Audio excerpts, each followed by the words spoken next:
who is still upset about the OPI called on the Dallas Cowboys last night. You been able to shake that off yet? Just can't get rid of it. You just can't get rid of the fact of Jalen Ramsey out there flopping around like a fish out of water, getting that call. Just can't believe it. Bad call, right? It was. Call. Man, I was hoping to see some OT. I know, because it was a fairly quick game. It was only like 10 after 10, and you're like, okay, that's all right. We can go OT here. It'd be all right. Have some fun on opening weekend. But the NFL, still 2 games to go, and they're about ready to kick off at the Meadowlands in front of nobody as Pittsburgh gets ready to take on the Giants. We'll talk about some NFL a little bit later on here in the program. We're going to update you on what took place, or maybe better off, what didn't really happen today as it relates to the future of Big Ten football. Sam McEwen's going to join us in a couple of minutes from the Omaha World Herald. He has been tracking all the developments over the last 48 hours.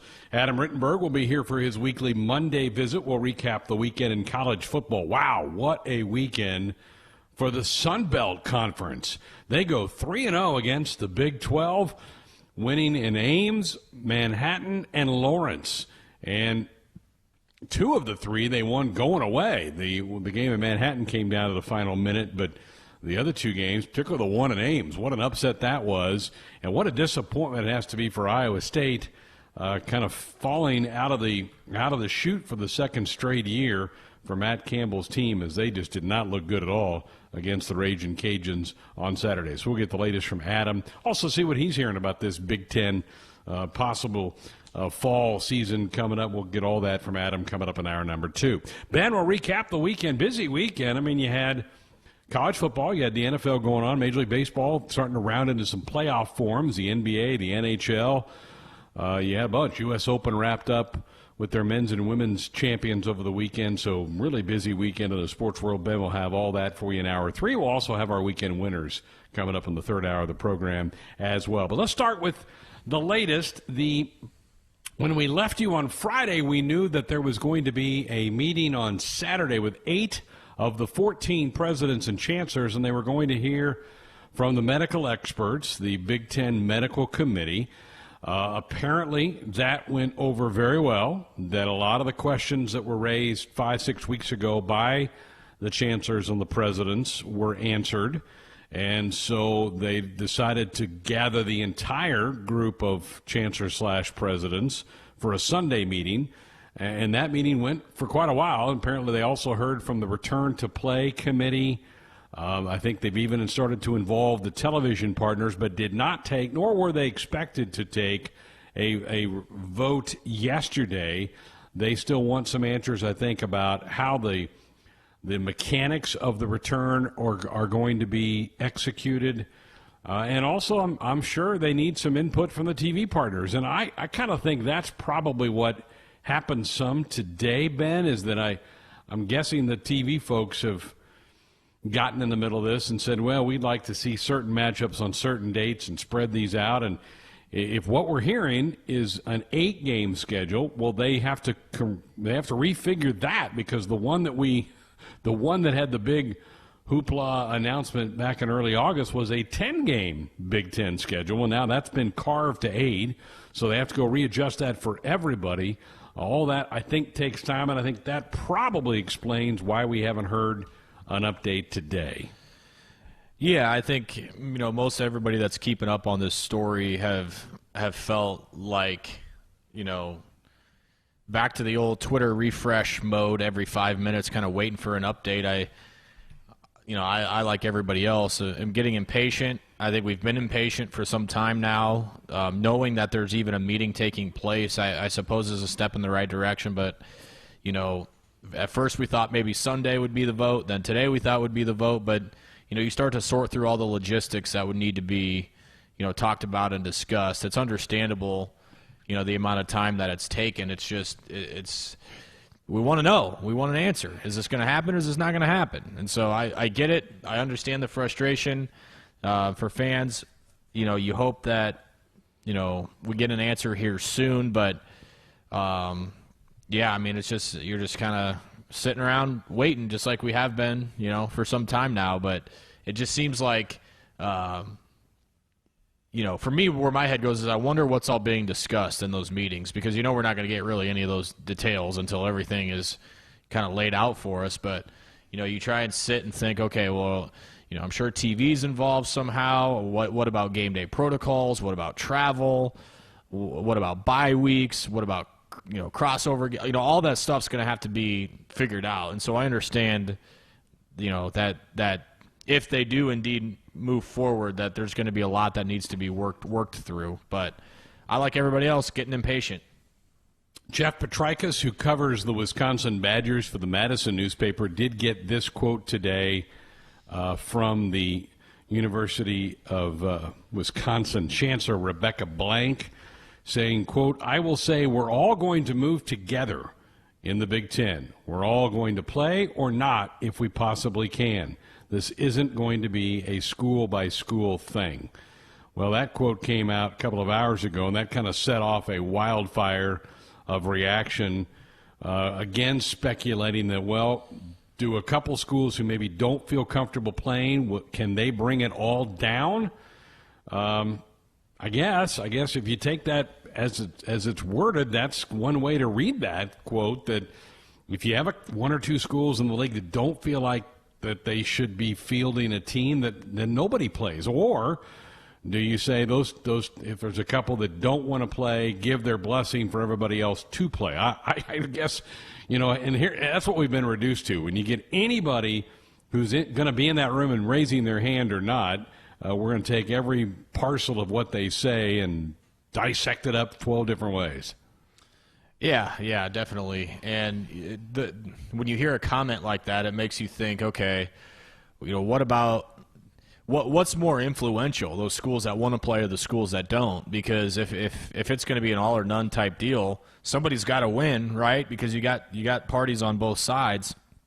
You think about schools like Rutgers and Maryland and Minnesota who really don't want to play, and then you've got the other side of the coin, with Nebraska and Ohio State and even Iowa, who really do want to play. If it's an all or nothing, someone's got to win. So somebody's going to be unhappy with this situation. So, yeah, I get what you mean by, you try and dissect it around. And, if what she says is the truth, well, someone's got to win. And so you're trying to figure out what side the needle's pointing to. Right, yeah. So that was really the only chancellor or president that made any comments to anybody today was out of the University of Wisconsin. And their athletic director, Barry Alvarez, the former Husker, had some pretty encouraging comments over the weekend after he was a part of the Saturday meeting, saying very productive, great presentation by our medical team.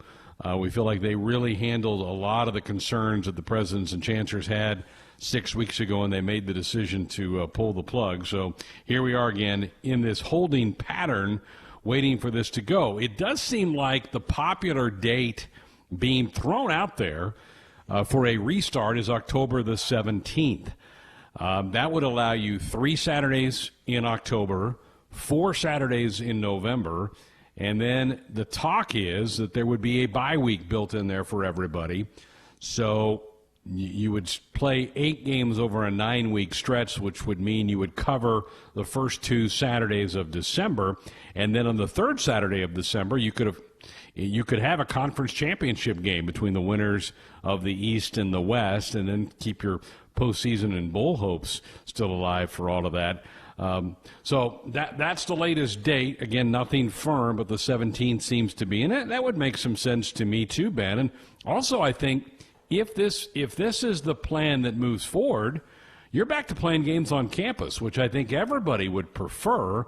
The one thing, and I didn't bring it up nearly enough when we were talking about the dome possibilities, think about the costs that would go into that for the conference to rent those domes and the cleaning part of renting out somebody's facility to host those games in January or February or whenever they were talking about doing that. To me, it seems like you'd be spending a ton back to what you were hoping to make. So if they can get this done in October, we'll have some football games at Memorial Stadium this year, and that certainly excites me.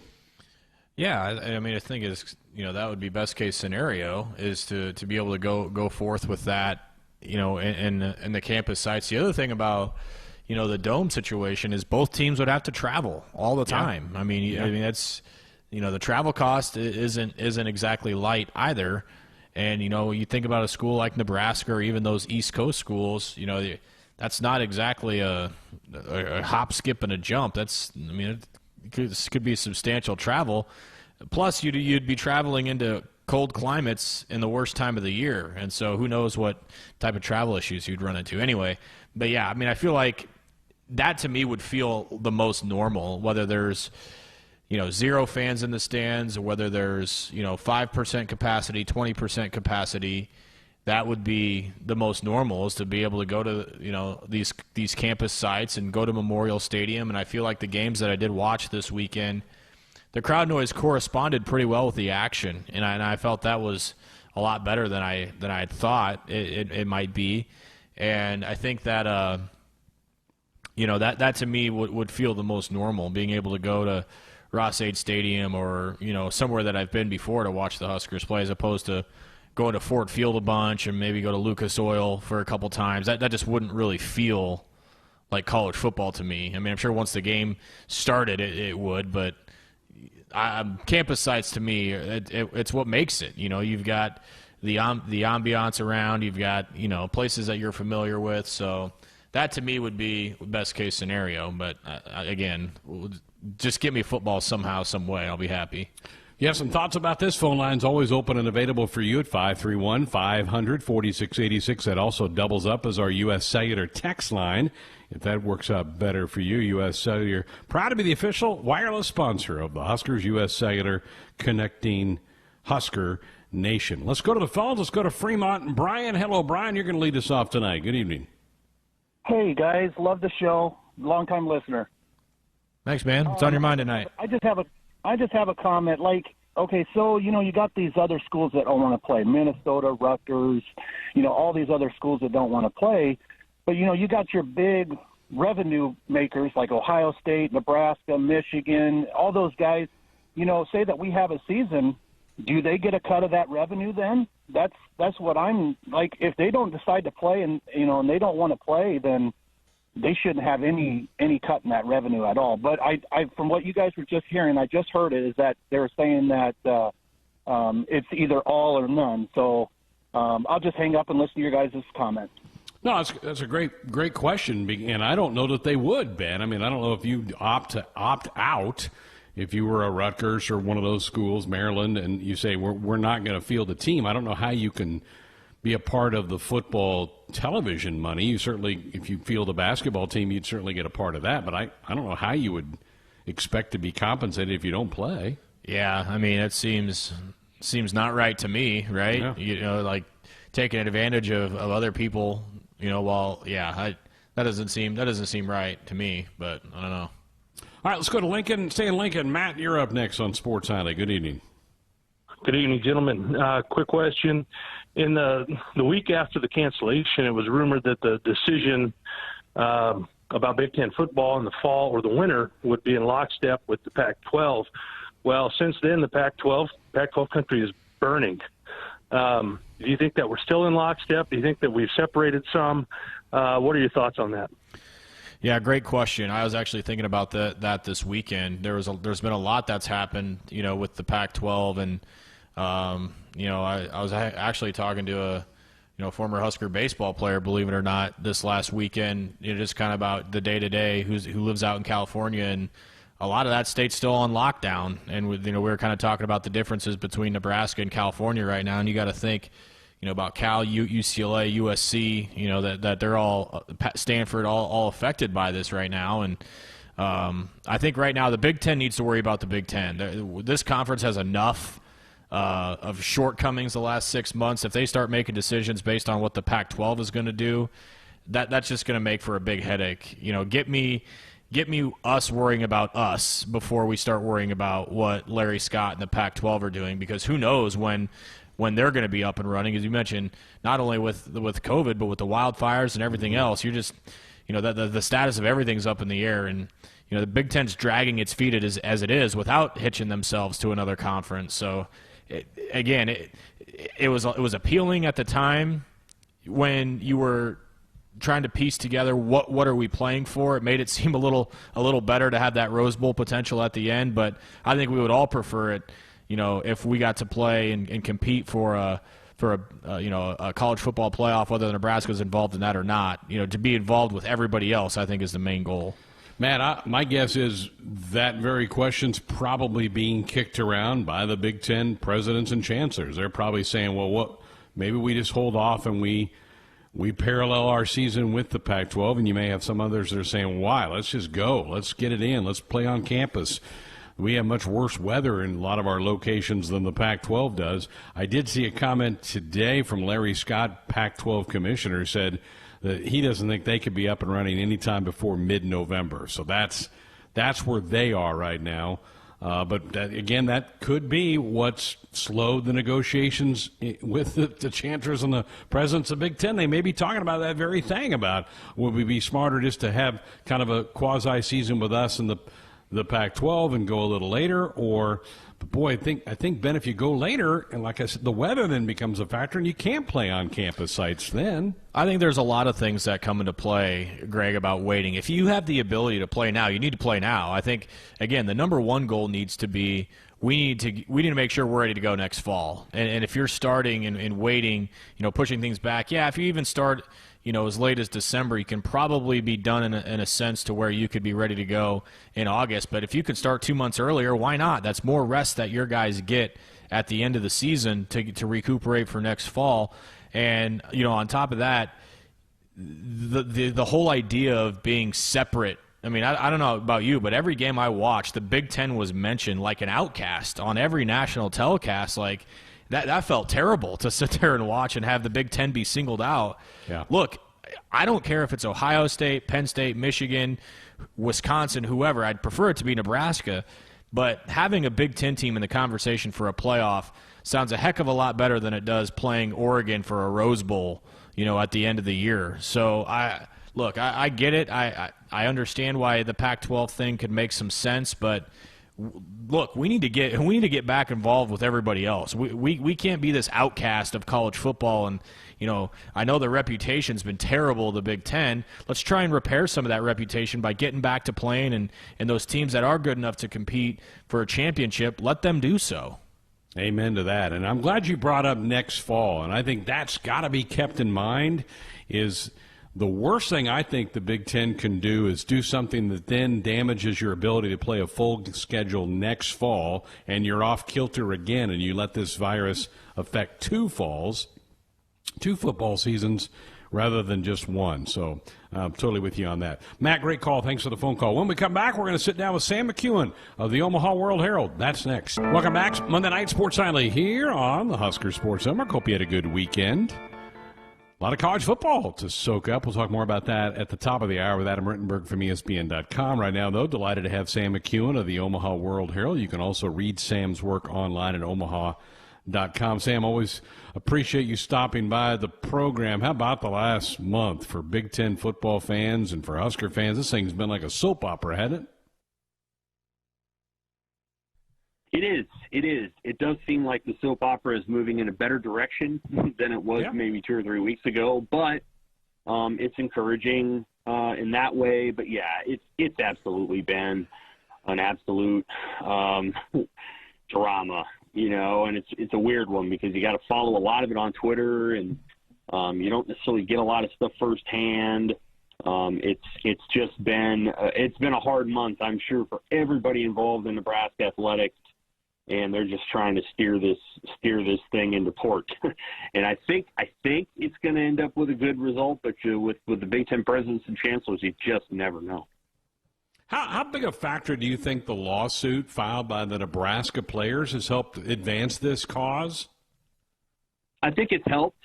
I would identify as the number one thing would be the testing. I think in the Pac-12, signing that testing deal was probably important in this movement because I think a lot of people are like, well, if the Pac-12 is making that move, then they're looking to try to get back. And so the testing was probably big, but the lawsuit, I think, has played a factor in the sense that, the longer that goes on, the more information the Big Ten has to divulge about its reasons. And, Ohio's starting to think about doing it.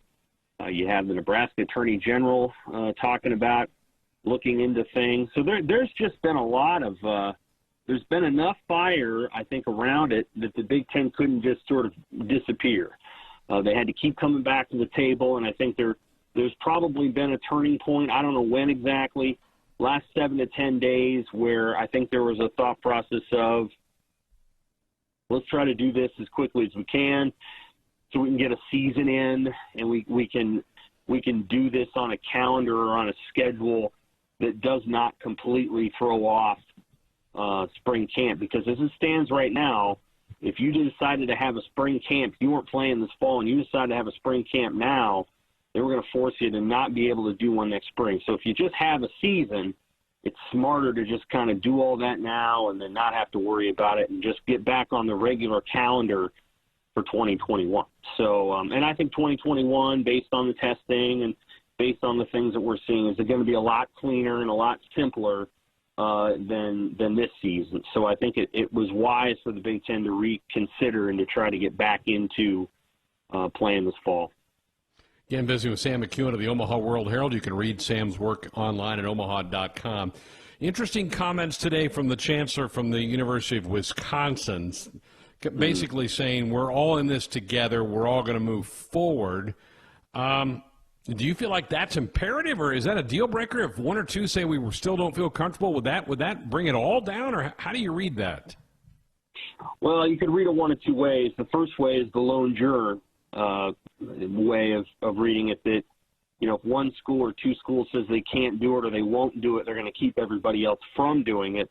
I didn't necessarily read it that way. I read it the opposite way, which was if 9 or 10 schools vote to play football, the other schools are going to have to play football. That they're not going to accommodate certain schools just because it becomes difficult for those schools. And so if they feel like they can all play and they can all play safely, they're going to figure out a way to get that done. I don't find there to be a ton of obstacles. If you can test as much as you want day after day, I don't see very many obstacles, Greg, to not playing the season. I think you can. I mean, that's really the bottom line, is you want to be able to, make sure the people you're putting on the field are virus free, and you're confident about that, and the antigen testing allows them to do it. So I'm not sure what the other arguments would be. New Jersey's playing high school football in October. So I don't know what the argument would be against playing college football in October if the high schools are able to play. You had a great story last week about the Nebraska arrangement with UNMC to purchase the rapid testing device and getting the kits here. What did you learn as you dove into that story? Unsurprisingly, Nebraska's done a terrific job of, being out in front of everything. They went ahead and purchased through a company named Viviture, but they purchased 1,200 Quidel tests. Those are antigen cartridges. You test it with a nasal swab that you can put in the front of the nose, which for anybody who's been tested, and I have, is a lot better than the back of the nose. You test in the front, and then they can get the results pretty quickly. They can probably process in a whole football team in about 2 hours, 2-3 hours. You do that the night before the game, and anybody that was isolated, you'd isolate them, test them again. But that's a really good system. Nebraska's ahead of the curve. It's interesting. They said that they bought 1,200 in part to accommodate 2 teams. And the reason I find that interesting is, A, maybe you do it because you want to accommodate another Big Ten team. B, maybe there's some wiggle room here over the next week or so to allow some teams that feel like they're ready to play a game, let's say October 10th, to go out and find a non-conference game to schedule. As the Big Ten voted football back in, teams were able to go and start practicing this week. It wouldn't stun me if Nebraska's like, we would like to play an FCS or a selected FBS opponent by October 10th. And I don't think that would be impossible. I mean, we just saw, who was it today? Louisiana Tech and BYU set up a game, I think, for October 3rd or something. And so there's teams out there that are willing to do it. I know the Missouri Valley has left their teams open to play a football game. if they want to play one. So there's some options that Nebraska would have, and I'm just curious if the Big Ten's reboot would allow for a non-conference game to be played at each team's discretion. Do you get a sense of how close Nebraska feels like they are ready to play? Could it be 2-3 weeks? I mean, obviously, if you're talking the 10th of October, that isn't much more than that, is it? No, it isn't. Scott Frost told Tom Chattel last Sunday they 3 weeks, which if you started practicing this week, you'd be at about 3.5. So yeah, you probably couldn't go much further than the start of Monday next week, because the start of Monday next week is the 21st. So you'd have that week, you'd have the week of the 28th, the week of the 5th, and then you'd be in game week. So I would think if you get an answer this week, maybe you can do October 10th. October 17th is, I think, very doable for almost any team. I mean, if they voted it today or tomorrow, October, today's September 14th. Well, they'd be playing a football game in a month. And if you go back and look at when training camps started back in a normal year, they start in late July, early August. You're playing either, late August, early September. They'd be on the same track. So it's not impossible. You'd have a fairly comparable training camp in terms of length of time. You could pull it off. Anything shorter than that, and it's going to be tough, but Frost says 3 weeks. They've still been practicing. They don't practice in full pads, but, they're able to do the mental stuff. I mean, they can do the mental stuff and process through that, run offense and defense and some of those things. But, I think Nebraska would be in decent shape. I'm sure they took some lessons from Iowa State and Kansas State over the weekend.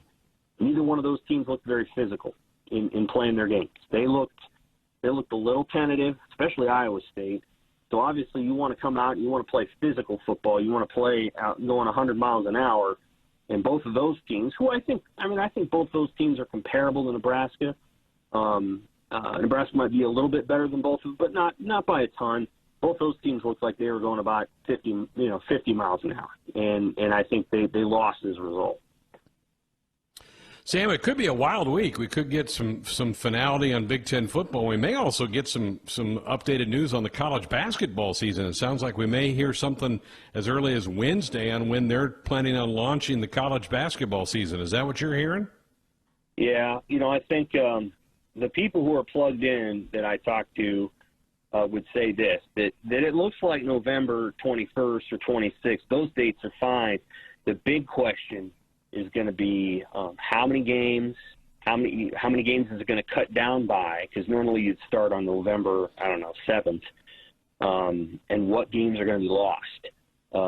So the theory is maybe Nebraska, for example, their schedule could be the tournament they're playing in. And gosh, I apologize for not knowing right off the top of my head what the name of that tournament is.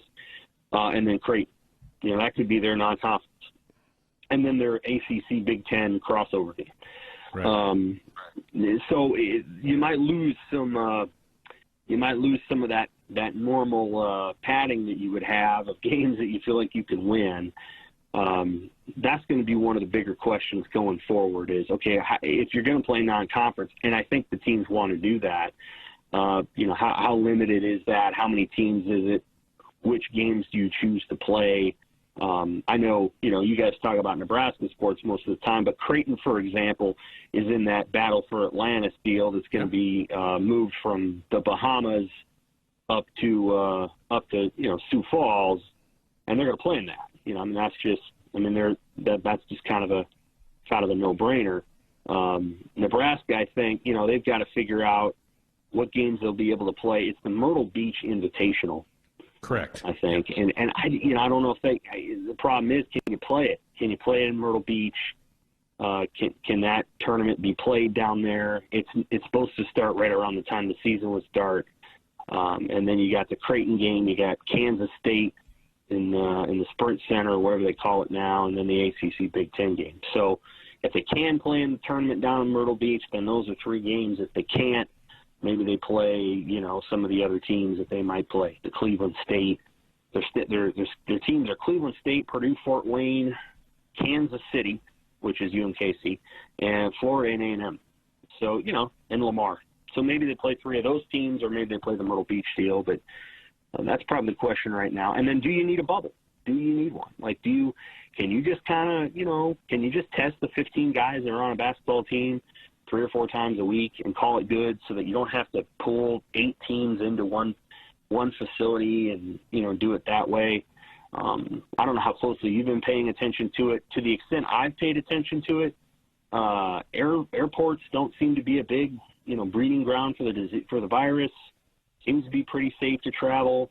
So I could see, some sort of setup where, you don't necessarily need to put everything in an 8-team complex. Yeah, I think the rapid testing is certainly going to help basketball too. I mean, they can get up for breakfast, test them, and see if they're good to go.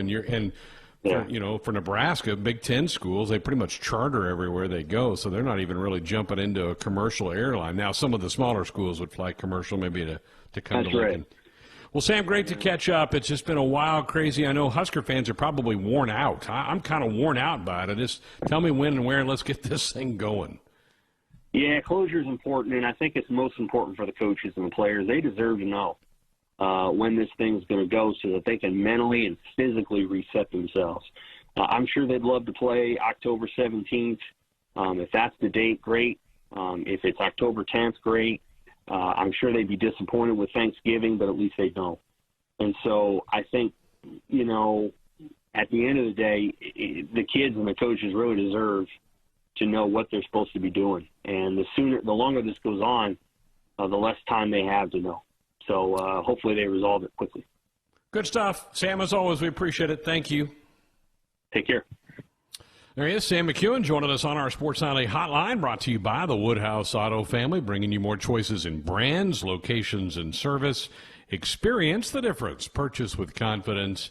This is Woodhouse. All right, phone lines back open for you, 531-500-4686. Are you encouraged with what happened this weekend? Are you still pessimistic that we're going to see Big Ten football here in the fall? Love to get your take on that. If you can fire us off a phone call or a text, that very same number, 531-500-4686. Ben will rejoin me next.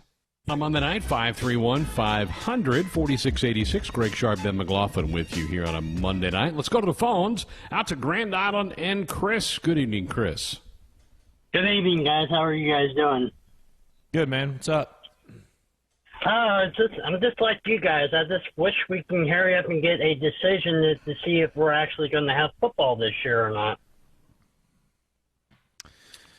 Yeah, kind of feel like we're all kind of just waiting for something to happen. My question is, and say if the Big Ten will happen to pull the plug and say for October 17th for the season to start, and with the eight or 9 game schedule that they might be doing, the next deal is, will they allow to actually have fans in the stands? If they do, what will be the capacity? Say like the Chiefs for Thursday night game when they were playing the Texans, they were allowed like 22% capacity with about 17,000 people there. Will they actually allow people to actually come in the stands? Will they give season ticket holders first dibs, or like let the players' parents come in or family coming in to watch them play? And if they do allow that to happen, were they like the baseball games and the football games? Will they be opposed to like having cut out of cardboard people in the stands?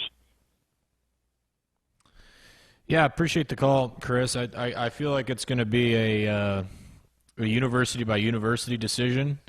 I feel like that's going to be something that's decided by athletic departments. I don't know that there's just going to be a blanket or a net cast around an entire league. There were some places that fans were allowed, some places that there weren't, and I think that's just going to kind of be the deal with the Big Ten. And as far as What was the other part of it, Greg? Cardboard cutouts. Yeah. I don't know. I don't think they'll do that. Yeah, I feel like you might see more and more of the tarps with advertising on it, right, as opposed to cardboard cutouts. Yeah, I think that's probably the way to go. And it depends on what the conditions are on the ground on that particular campus. Bill Moose has said whatever the health authorities in Lincoln allow, he's going to put it in there. And I would guess right now that would be probably somewhere around that Chiefs number of 17,000, something like that. Kansas State, I think, had 11,000. They were like at 20% capacity for their game. Iowa State didn't let people in, but they did have the band and the cheerleaders there, and the band playing certainly added to the ambiance as well. Chris, appreciate the call. Sue on our text line, what's up with the Husker 8 lawsuit? Did the conference respond? Yes, they did. The Evan Bland has a story up right now at omaha.com. Mike Flood, who's representing the players, said he's not going to comment. He wants to pour through the details of what the conference submitted and talk with his clients before he makes a public statement. But, yes, the conference did meet their deadline. Need to work our final break of the hour in. Back with more Sports Nightly next. I'm brought to you by the Woodhouse Auto family, bringing you more choices in brands, locations, and service. Experience the difference. Purchase with confidence. This is Woodhouse. Greg Sharp, Ben McLaughlin with you for a couple more minutes here this hour on our text line. I feel like the Big Ten's been just doing what the Pac-12 has done. The Big Ten commissioner needs to start leading the Big Ten and say, we're going to play in the middle of October. Couldn't agree more. Hopefully that's the direction we go. And Scott down in Kansas, listen to the Friday night show on the podcast. Please have Tim expand on his generous usage of motorboating during his picks. Look, we reviewed the tape. I did not use an inappropriate reference. I said that Iowa State was going to boat race Louisiana, and turns out that was also embarrassing because that did not happen. But either way, I have egg on my face, so I'll just take the L and shut up for now. So the term motorboating did not come out. No. Boat racing did. Boat racing did. I did not use. I kind of feel like if motorboating came out, that would have been more of a conversation. Surrounding the usage of the word as opposed to what Tim meant the word for. Yeah. None of us called that upset. Tim at least got out there on that limb and called an upset for the weekend in our picks. He went with Duke upsetting Notre Dame, and Duke hung in there for a while. But boy, not only any of us saw Louisiana. We're going to talk about that and more with Adam Rittenberg from ESPN.com. He's a national college football writer for ESPN.com. Joins us every week during the college football season. He'll be with us next hour. And we got some excitement to talk about for Husker baseball that Ben and I are going to be involved in later in the week. We'll get into that coming up next hour. The Giants have taken the lead on the Steelers in the first of two Monday Night Football games. This is a double treat for NFL fans tonight, not one but two Monday Night Football games. Good hour here. Thanks to Sam McEwen of the Omaha World Herald for spending some time with us. 1 hour in the books, 2 to go. Plenty of time for you to be a part of the program. We'll come back and chat with Adam on the other side. This is Husker Sports with Sports Nightly. First, tonight's sports headlines. Good evening, I'm Tim Curran. Leading off with some Husker news, the Nebraska baseball team's scrimmage will be broadcast live this Thursday here on the Husker Sports Network. Coverage will start around 3:30 Central. You can catch it all live here on Huskers.com. Moving on to Monday Night Football action. One game in progress. The Giants lead the Steelers 10-3 with just under 10 minutes to go in the second quarter. New York Giants QB Daniel Jones on 7-13 on the evening with 99 yards and a touchdown. Also coming up here at 9:10, the Titans will square off with the Broncos. Moving on to Major League Baseball action. Got a couple scores in progress. The Pirates lead the Reds 1-0 in the bottom of the second, game 2 of their doubleheader. Also, the Orioles lead the Braves 1-0 in the bottom of the second as well. And a couple of finals from earlier today. The Reds topped the Pirates 3-1 in 7 innings. The Marlins beat the Phillies 6-2, and it was the Brewers who topped the Cardinals 2-1 in 8 innings. And NHL playoffs action. Game 5 of the West Finals is just about to get underway between the Stars and the Golden Knights. Dallas leads that series 3-1. Live inside the Husker Sports Network studios, I'm Curran.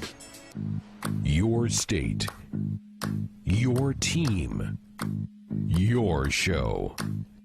This is Sports Nightly. 4th and a half yard at the 6 of Colorado.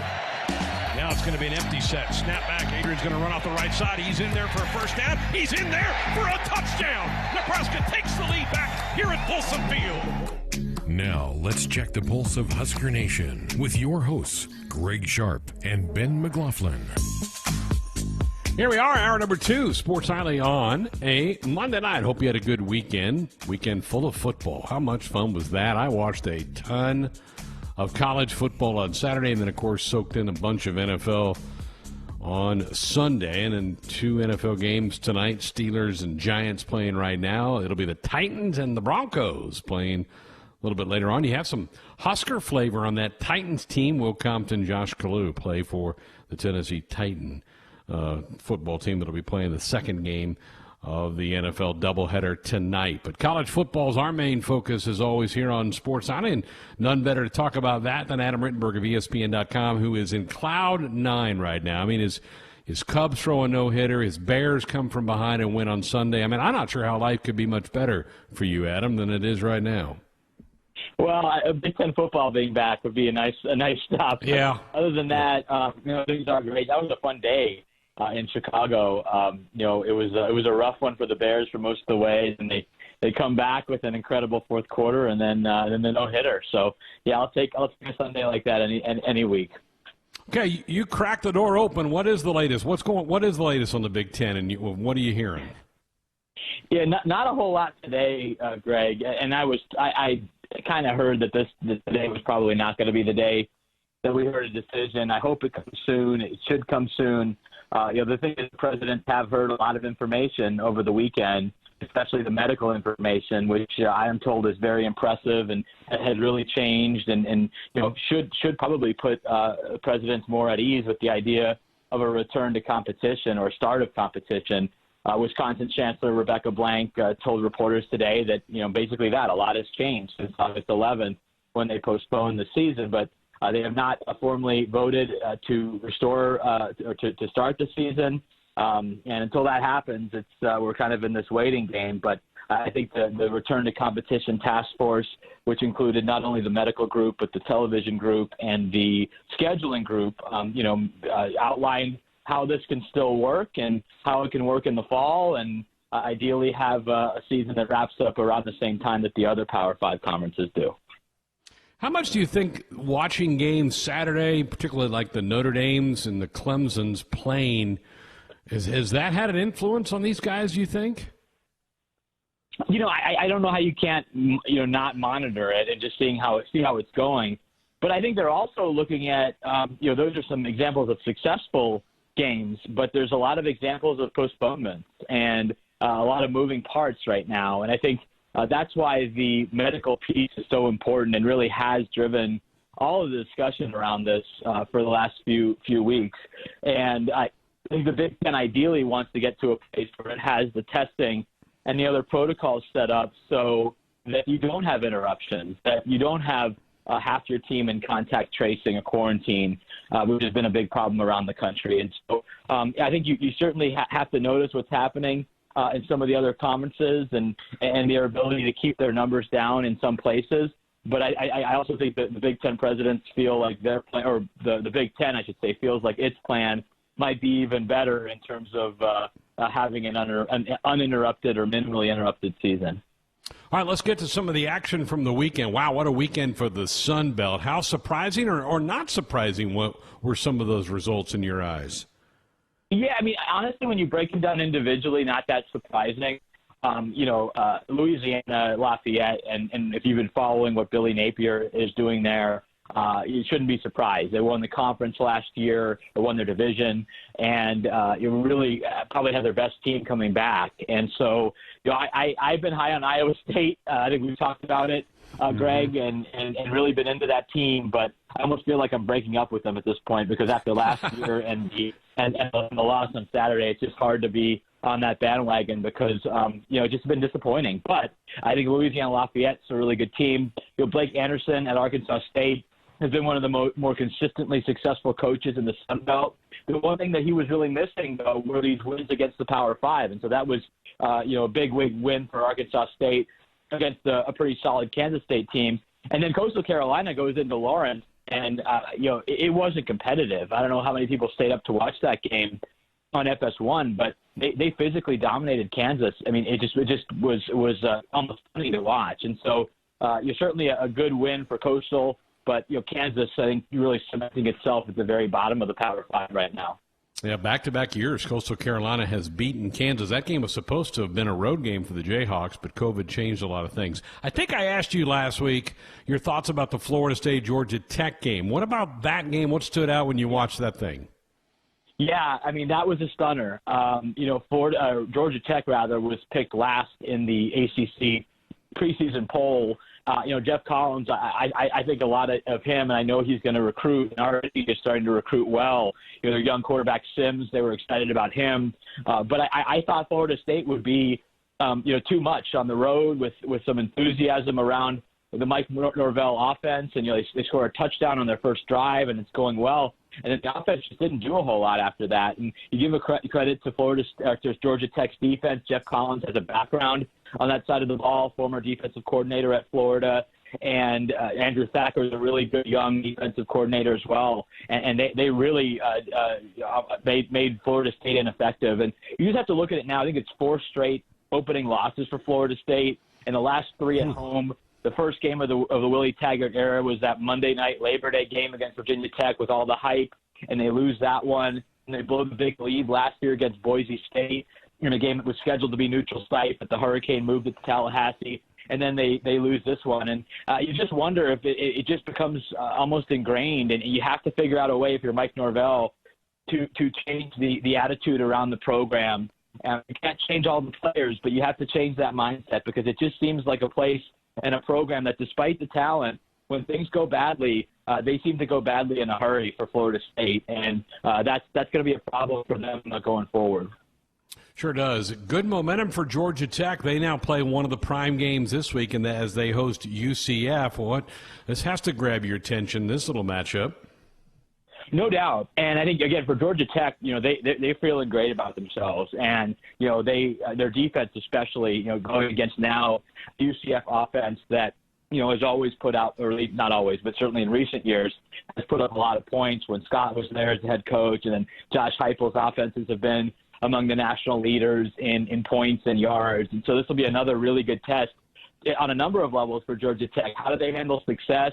And then can this defense repeat its performance against arguably even better offense than well, I don't think even arguably at this point, a better offense than Florida State, playing on its home field there at Georgia Tech. So, yeah, interested to see if they can follow it up. And then for UCF, people kind of forget about a lot of the talk this year at the Group of 5 level is around Cincinnati or even Memphis that went to the Cotton Bowl last year. But UCF has kind of been the premier team in the Group of 5, and maybe they can make a nice run here, starting with a win against Georgia Tech.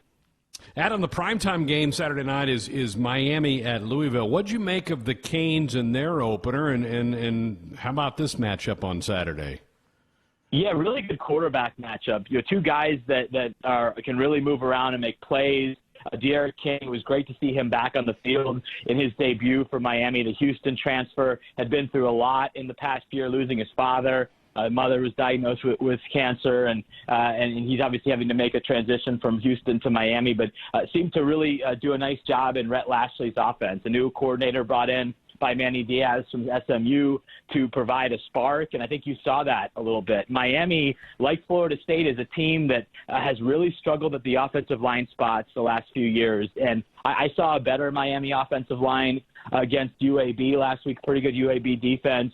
Running backs were finding room. De'Aaron King was obviously creating. Now they got to go on the road to Louisville, which wasn't a very good defense last year, but should be better on that side of the ball, and Louisville can score. This will be a real test for that Manny Diaz defense, which is pretty talented, with Mikhail Cunningham and Tutu Atwell and that Scott Satterfield-led offense, which, again, the reason Louisville even made a bowl game last year was because of the big play and the offense, because they just aren't there yet with their roster on defense. So I don't really know how this one's going to go, but it should be a fun game between two programs that are trying to assert themselves as teams that are maybe in that second tier, approaching the top tier of the ACC. It looks like it's going to be Clemson and Notre Dame, but who else can challenge? I think the winner of this game will feel like they can play with almost anybody in that league.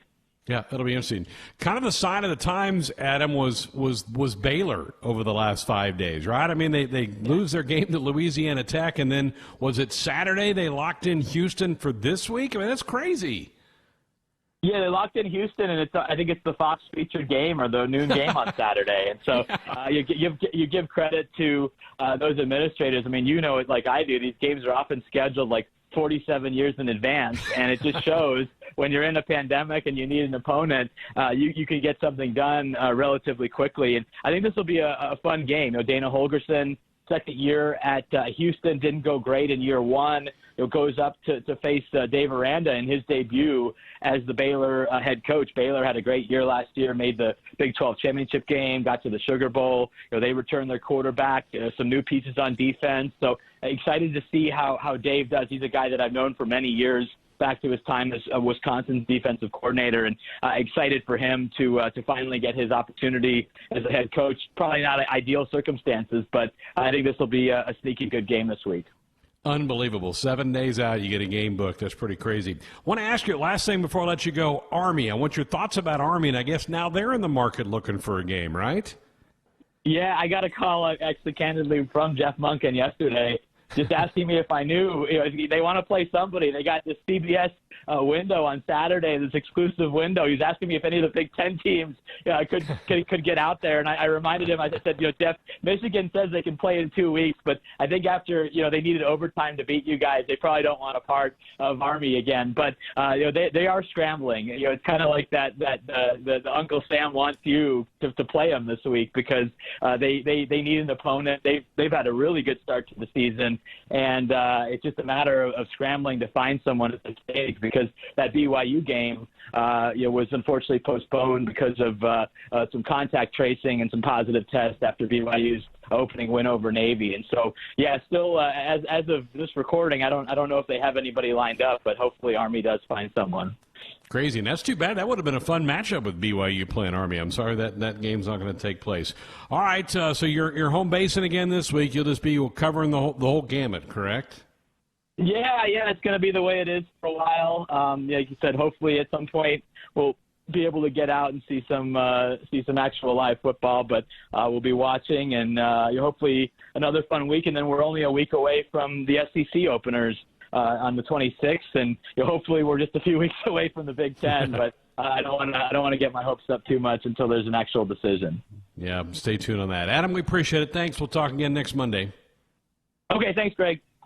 Adam Rittenberg, ESPN.com, joining us on our Sports Nightly Hotline, brought to you by the Woodhouse Auto Family, bringing you more choices in brands, locations, and service. Experience the difference. Purchase with confidence. This is Woodhouse. All right, phone lines back open, 531-500-4686. The number if you want to dial us up with a comment or question, or fire us off a text, that very same number at 531-500-4686. More Sports Nightly coming up.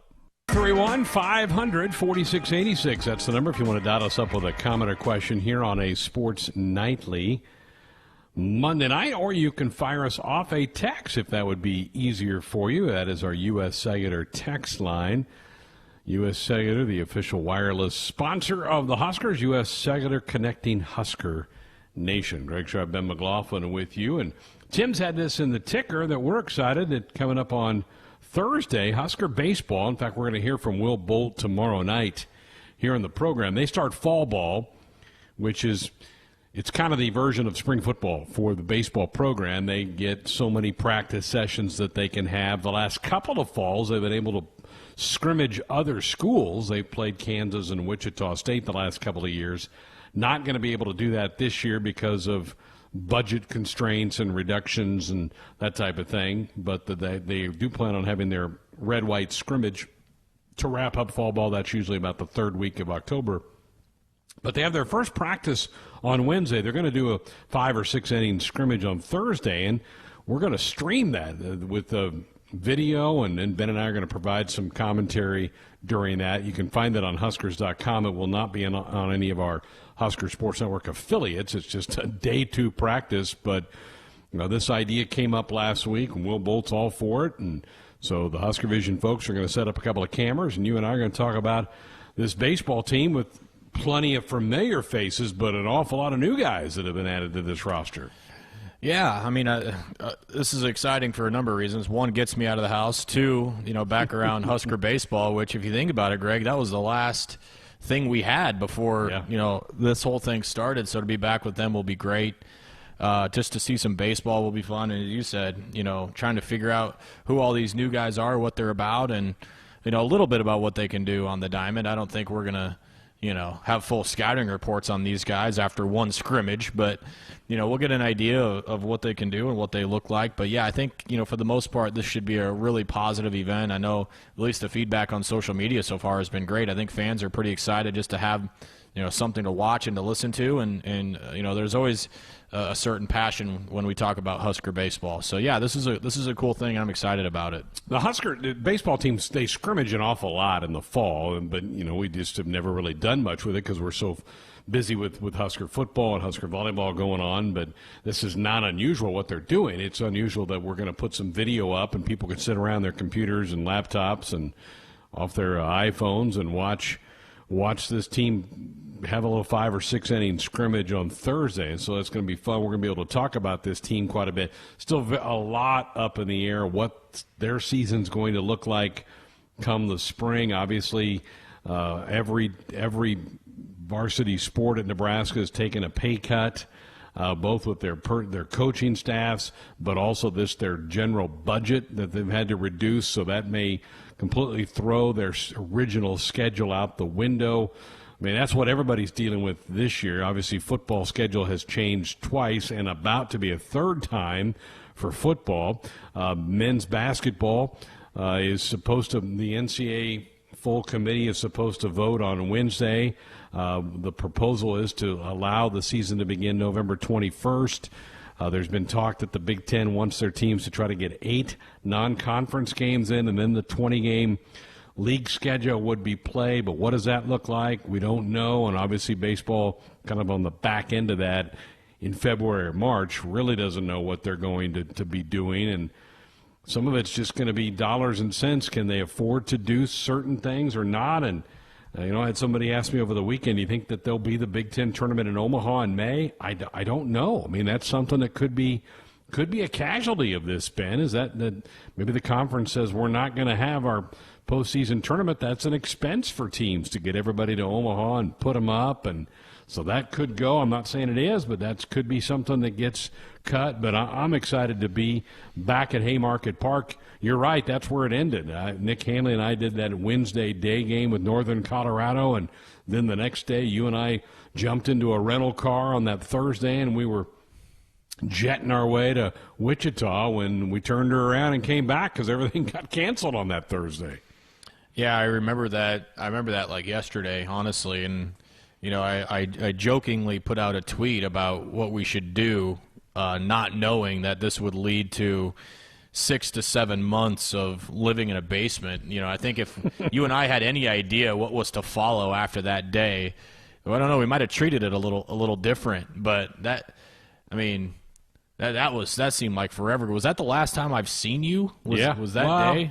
Yeah, because we did the show that night from our studios. We ended up doing that, and then I think you're right. So we've seen each other on Zooms all the time, but we haven't been in the same room together. Yeah, I mean, I think again, like if I would have known, what that day would lead up to, it would have been different. But man, yeah, you're right.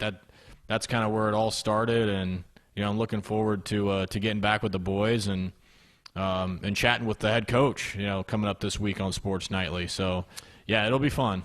They've been together since right after school started, which has been a month now when UNL was back on campus, and they've had individual workouts. So you can sit there and go, well, I thought I've been seeing pictures with guys throwing batting practice and taking batting practice. Yeah, they've been able to work in small groups, but the first full squad practice for them will be Wednesday, and we'll hear a lot more about the team again tomorrow night when the head coach joins us to talk about it. And I don't know how you cannot be impressed, feel pride about what Will Bolt, Jeff Christie, Lance Harvell have done over the last 4 or 5 months. I mean, they have added a lot of parts to this baseball program, and I think you and I are both pretty bullish on where this thing is headed.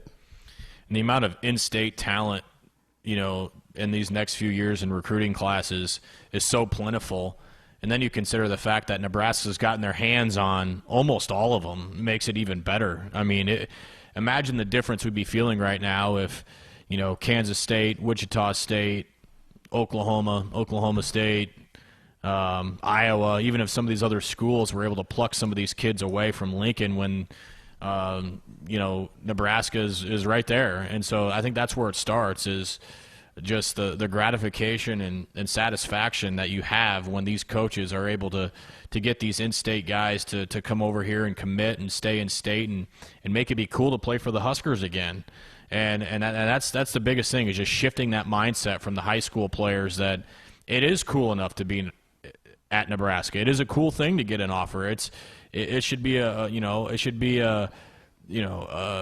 dream come true to get that offer, as opposed to something that you just scoff at and look to go elsewhere into the SEC. So, yeah, totally. I applaud them. I can't wait to find out, what these guys can do on the field. I think that's a lot of the excitement for me, is just figuring out, with some of the junior college players that they have coming back and the leadership coming back on the team. I'm really high on this group of Huskers and this coaching staff, and I would like to see what a full season looks like. And I'll talk about this with Will tomorrow, but I mean, these coaching staff haven't had any normalcy, Greg, since they've got to campus. I mean, it has all been new. They haven't gotten any sort of routine since they took the job here in Lincoln. But yeah, to get these in-state guys, and some of them are going to be drafted. Some of them probably won't make it here. I mean, that's how good some of the talent is in this state, is they may not end up here. That team was 15 games into their season. Its season's about 54 games long, so they weren't quite to the one-third poll. And so the NCAA allowed all the seniors an extra year of eligibility. There were 6 of them on the team. 3 of them are back. 3 of them have decided to either retire, transfer somewhere else, or graduate and get a job and move on with life. The 3 that are back, Joe Acker, who was the starting center fielder last year, Mojo Hagee, who's been a big part of this program for 4 years, and then Luke Roscom, who's been a big part of this thing for 4 years. So those are the 3 guys that have opted to come back and take advantage of the rule with this team. So, as I said, there's going to be a lot of familiar names, but a lot of unfamiliar names too. So around 3:30 on Wednesday, we on Huskers.com, there'll be a video feed with commentary from Ben and I to talk about this team. We'll be pretty loosey-goosey. We're not going to treat it too seriously because it's just day 2 of a practice of an inter-squad scrimmage, but it'll be fun. It's supposed to be pretty good weather out there. I'm sure the guys will be excited to get out there and scrimmage. A lot of those players, Ben, did have a chance to play competitive baseball this summer because a lot of the college leagues ended up having at least a partial season, and so many of these Huskers, it's not like they haven't been in a game since March 11th or whatever that date was at Northern Colorado. A lot of them did get a chance to go and get some playing time under their belt this summer. And I think that's part of the reason why they're able to do this. They're able to scrimmage so quickly and have pitchers have their arms in shape to be able to pitch and feel comfortable to run the guys out there, is because it's not like they haven't picked up a ball since the season ended in March. There have been a lot of these players that have been working and doing other seasons, and some of them had their high school seasons cut short or just canceled altogether. But yeah, I mean, I think that's going to be good for these guys to just get out and play, and for the coaches to learn a little bit about what these guys can do and build that team camaraderie, that chemistry, and that bond of what the new Nebraska baseball is going to be about. So there's just so much positive about this, and I'm really looking forward to Thursday, just being able to go to the ballpark and watch them and just see the coaches again, hang out with the coaches, and honestly learn what some of these guys are about. That all we really know is their Twitter handles right now. We don't really know what they look like or how they look in a uniform, but yeah, this is going to be good. I'm excited. So around 3:30 Thursday, Huskers.com is where you can access the video feed, and then our commentary will be slapped underneath that. I'm looking forward to that. Got some college basketball news that we'll dive into next. Some texts have come in. We'll react to those. Phone lines are open for you at 531-500-4686. More Sports Nightly coming up. 531-500-4686. That's the number if you want to dial us up with a comment or question or fire us off a text. Greg Shaw, Ben McLaughlin with you. Let's go to Sydney and Randall. Good evening, Randall. Welcome to Sports Nightly. Hi, guys. I'm out walking my dog, so you have to forgive me here. So thanks for taking my call. The Saturday's replay, the first game of the 94 season, everybody knows how it's going to turn out. That's not the problem. It's hearing the names again. It's hearing the names of the players again. That's what I like. All the guys, the running backs, the fullbacks, and hearing all those names and making a touchdown, and just that's what made the day for me. And not so much how it turned out because we all knew that, but it's a great idea to play that season over again. So thanks again, guys. Have a good evening. Thanks. Thanks, man. Appreciate the call. Yeah, I've noticed that too, Greg. Man, the names just come flooding back to you. You know, when you listen to those back and even watch them back on YouTube or whatever. Just a blast from the past. Yeah, it's been fun. So we move on this week. It's the Texas Tech game. That was a Thursday night. College football night, which back in, that was kind of when college football was starting to grab Thursday night. And, of course, now the NFL's gobbled it up. But so that's the first game. The West Virginia game was on a Sunday. And now this week that we'll play back, same time as last Saturday, 1 o'clock Central. So out there in Sydney it'd be noon. We'll have the Texas Tech road game. So Nebraska, that 94 season, didn't have a home game till the week 3 when UCLA came to Memorial Stadium. So we'll go with Texas Tech if we get some kind of announcement from the Big Ten about starting up this season. We may skip ahead to try to get a couple of games later in the season on until the 2020 Huskers take the field. But this week it will be Texas Tech and a Thursday night game on ESPN. So Randall, I'm glad you enjoyed that on Saturday. Hope that helped people kind of fill some time. If you're out running some errands or working in your garage, put that on and reminisce. Just hear those names of Makovica and Schlesinger and Frazier and Behringer and Doug Coleman. I heard Doug Coleman's name pop up the other day. I hadn't thought about Doug Coleman in quite a while. So, that was a lot of fun. Mentioned we got a couple people on the text line. One guy said fall football game's not going to happen. Finding ways to push it back. Good call on the Cowboys receiver. Refs missed that one but the Rams quarterback also suffered a blow to the head that turned into an interception. He's right. That did happen earlier in the game. What'd you think of the new Rams stadium? One shot, it looked like a big tennis racket on top of it. My first thought was, man, I really want to go there. I want to watch a game there. I love the graphic that they did about all the stadiums that have been built, with the Mercedes-Benz, the new one that the Falcons did, the new ones that the Raiders did, usually $1.6, $1.7 billion, usually what they end up being. How about the Rams cost $5.1 billion? I mean, almost 4 times what those other ones cost. It is just unbelievable, the amount of money that went into that place. But it looks gorgeous. It looks fantastic. And I would love to go watch a game there sometime. Pretty impressed with what I saw from the Rams too. Yeah, Rams. Did you like the unis that the Rams threw out there? Indifferent. I give it like a 3.5 out of 10. Yeah, that stadium is not far from LAX. It's near the old site of the Hollywood Park, which was a racetrack out there for years and years and years. And so if you're familiar with Los Angeles, that's where they built that. And it will be the home of both the Chargers and the Rams. In fact, I believe the Chiefs play out there this week with the Chargers. I think doesn't that sound right? The Chiefs-Chargers, I think, is in that stadium on Sunday. I know they play at 3:15. I know they have the late game. Okay. It's either the Chargers or the Raiders. I think it's the it's the Chargers. Okay. So that's the Chiefs will be in that stadium on Sunday playing out there. Pretty entertaining week on the NFL, and I know you're going to have a lot more about that coming up in the Weekend Rewind at the top of next hour. Back to our text line. How disappointing it would be if the Big Ten said no fans at the games. I think they're going to leave it up to each school and each community. And so some are not going to have games. Bill Moose has been pretty adamant. Whatever is allowed by the health officials in Lincoln and Lancaster County, he's going to put in there for games. So I think for here, you're going to see some fans. And before this all got shut down, I'm trying to search my memory. I think Illinois said maybe 10,000 was going to be their limit for their place. Iowa, I think, was looking at 10 or 15,000 fans. So I think a lot of Ohio State. You remember Ohio State, Ben? I think it was 10 or 15,000. Yeah, too, I don't remember. Yeah. I think sure.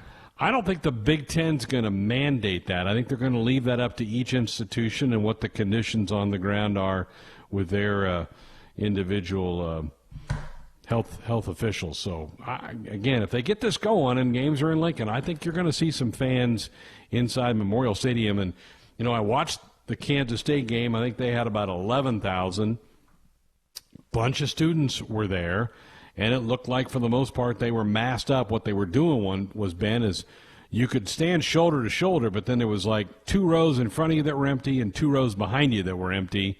But you were allowed to stand shoulder to shoulder as long as you had a mask on. And then I was watching Iowa State. They didn't allow fans per se, but they did have the band and the cheerleaders, and the band was playing, which added a little bit of ambiance. Florida State, Georgia Tech, I asked Adam about that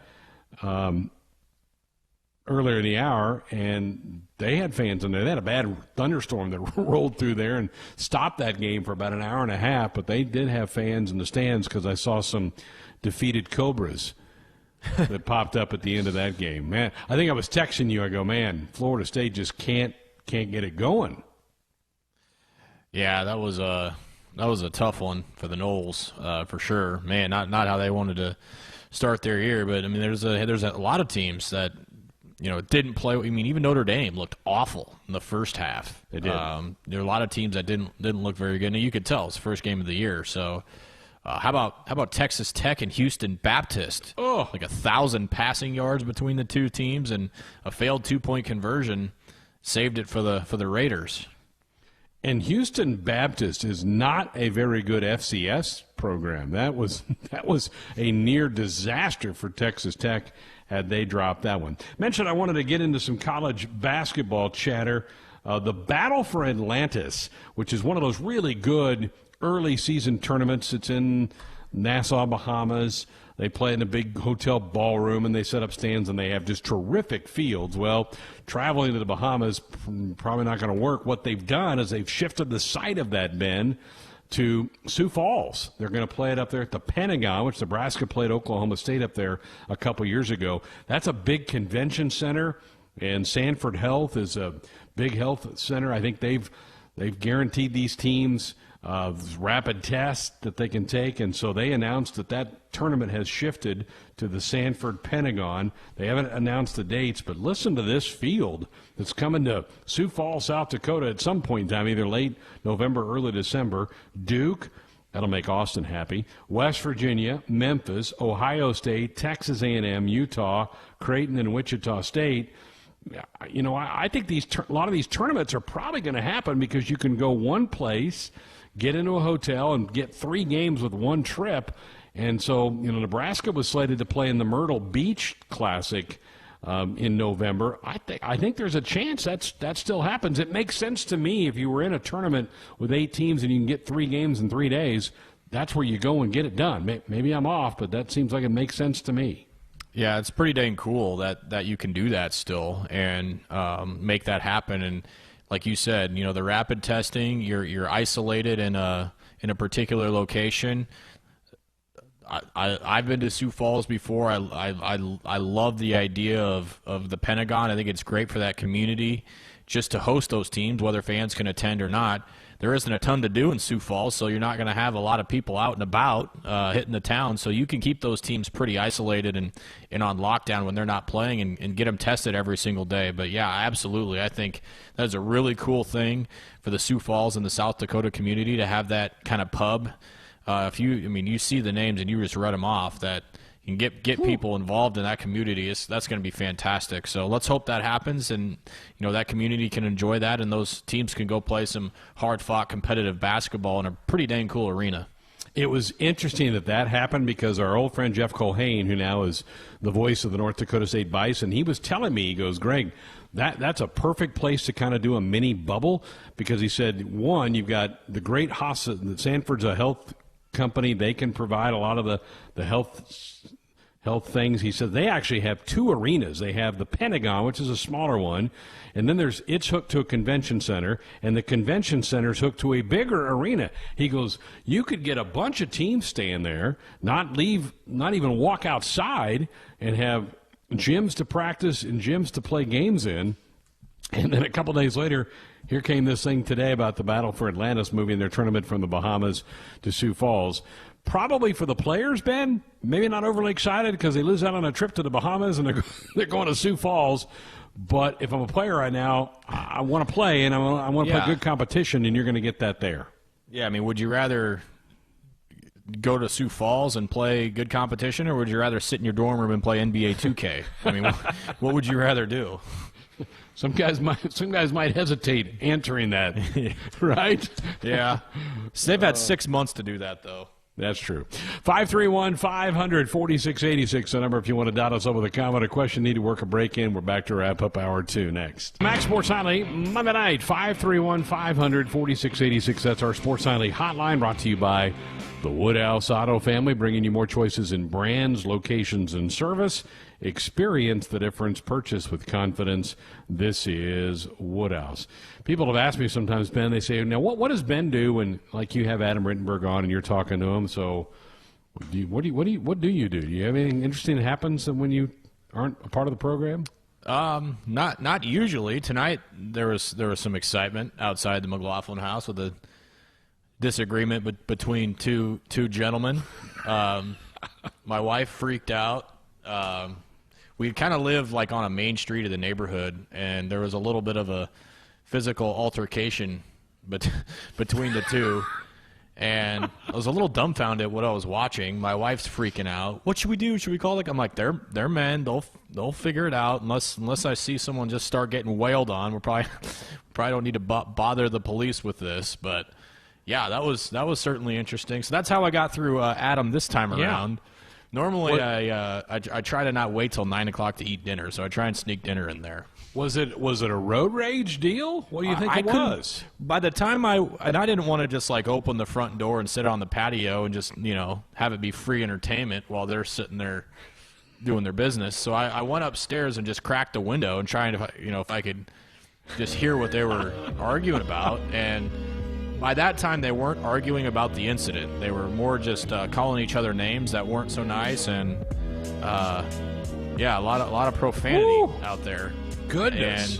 And it was funny because once they kind of drove off and went through went on their ways, I kind of poked my head out, and there was like 4 neighbors. 4 of my neighbors were all outside just watching what was happening.